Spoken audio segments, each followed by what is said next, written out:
I'm from the US, and many, many years ago, I lived with a woman named Renata. Now, Renata was really a party animal. Okay? So, early September, she announces to me, we're doing a Halloween costume party. So you should be thinking about what kind of costume you're going to wear. Now, I didn't think too much about this. I mean, the idea of a costume party wasn't a big deal. I was busy with other things. I kept putting off thinking about it, putting off. 2 days before the party, I come into the kitchen and there she is.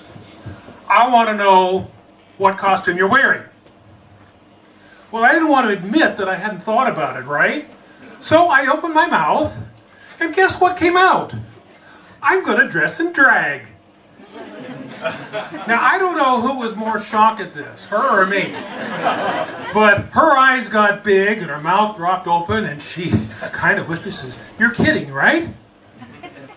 Now, see, if I were a smart man, I would have said, "Ha ha, yes, of course. Wouldn't that be ridiculous?" I'm not a smart man.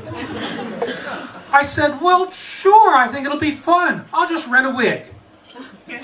She looks at me and she says, "Is that the extent of your costume?" And I said, "Well, I suppose I can stuff some socks down my front, right? Sort of look like boobs." She says, "Oh, no. You want to look your best, right?" Now, I don't know why I thought I needed to look my best, but I said, "Well, yes, of course." She says, "Wait a minute." She runs out, comes back with one of her bras. Now, Renata was a big woman, okay? But she was not that big. So when I tried to put it around me, I was missing about 15 centimeters. Well, I'm a creative sort of guy, so I put some rubber bands on it, And then I tried to put it over my head like a sweatshirt. And I got it down to about here when the rubber bands broke. Snap! Right in the... She falls into her chair, laughing. Tears. All right, how do you put the damn thing on anyway? So she gets up and she says, "You put it on backwards and you slip it around and you put it over." I said, "You gotta be kidding, really?" Well, okay. So then I got some socks, and I put it in and said, "Well, how do I look?" She looks at me and she says, "Well, not too bad. If the room's really dark and everybody's drunk." So she runs out and comes back in with a skirt, nice, big, billowy thing with yellow pastel and flowers on it. Everything. You got to wear a skirt. Really? Okay, so I slip off the pants, and I pull it on. It's kind of tight, but it's real elastic band. I was like, "Get it off!" I said, "My God, it's tight." She says, "Oh, the men love that, they love to look at your butt." So at this point, she can't contain it anymore. She goes running out of the room, and I stand there, and well, now what? So I go in front of the mirror, and the first thing I notice is all the hair on my legs. Now, that isn't going to work, right? But I thought, well, maybe I can shave. No. Then I'd have to put up with all the kidding from the men, when I go into the gym for the next 3 or 4 weeks. I don't know. I'll just put on some nylon stockings, and that'll kind of cover it. But now what else? I need jewelry, and I need makeup and lipstick, and I have no idea about any of these things. So I go back and I find Renata and I say, "Can you help me here?" She says, "Oh, sure. Let's have a girls' shopping night tonight." I thought I'd been smarter to figure out just what she was doing to me, right? But no. So we go out, we buy a whole bunch of stuff, come back, my little plastic bag full of all this makeup and everything. I'm saying, this is unbelievable, absolutely unbelievable. Okay, so it's the night of the party. I go in, I start with the nylon stockings, all right? Men, if you've never tried to put on nylon stockings, and I assume you haven't, you have no idea how hard it is. Because you have to kind of roll them up and pull it very gently, because if you don't, they just rip. So I'm working and I finally get them up and everything. And then I look down. Ladies, you know this, right? Nylons don't cover hair on your legs at all. It looked god-awful. So I take them. Fortunately, Renata had anticipated this, and she had encouraged me to also buy some pantyhose, right, that you couldn't see through. So she knew that would cover it. If I thought stockings were hard to put on, pantyhose works because you got to do both legs at the same time, and it's got to get clear up over your hips. So I'm straining and pulling it up and everything. And I'm fighting it over my hips, and oh! I overlooked one critical difference between male and female anatomy. So I pull him down again, and I get some scissors, and I'm kind of cutting up in the middle. Pull it back up again, and I'll just leave you to imagine what it looked like standing there. Packet hanging out and so on. Okay, well, I put on the skirt real fast, so I didn't have to look at that. And I put on the bra, and I put it on right this time, backwards, slip it around. Now, I had decided that what I would use for a blouse, you see, was I'd take one of my shirts and I just put it on backwards. Except that doesn't work the same way with the bra, because if you put it on the front and turn it around, you can't get your arms in.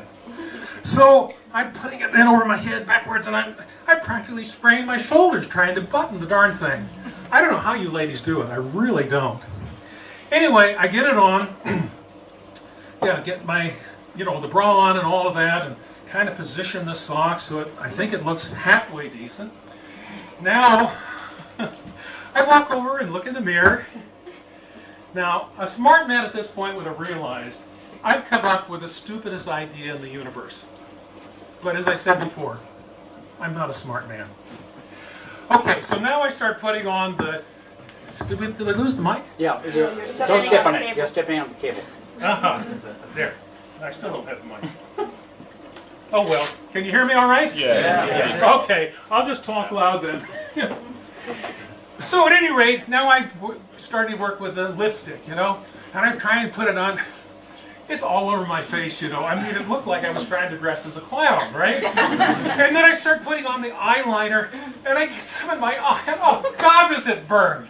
So the tears are running down, and of course, whatever mascara I put on is now run down my cheek. It looks like I'm trying to look like a witch, right? But I want to look my best, right? So I get some cold cream.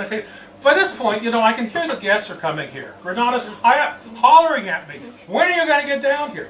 I'm coming, I'm coming. I promised myself I would never again complain about how long it took her to get ready. Sweat's running off of me and everything. Okay, so I finally get that on, get the hair on, the wig on and so forth. Get into high heel shoes. Now, they were not stilettos. Maybe 4 centimeters or so. My goal at this point is just to get down the stairs without killing myself. Okay, so there I am. Oh yeah, I take one last look at myself in the mirror. Passably female, but I wouldn't look at myself twice if I saw me on the street, right? Alright, so I get down into the living room. And I see my good friend Charlie there, He's talking to somebody else. So I come up and say, "Hey, Charlie, how you doing?" He says, "Oh, hi, Roger."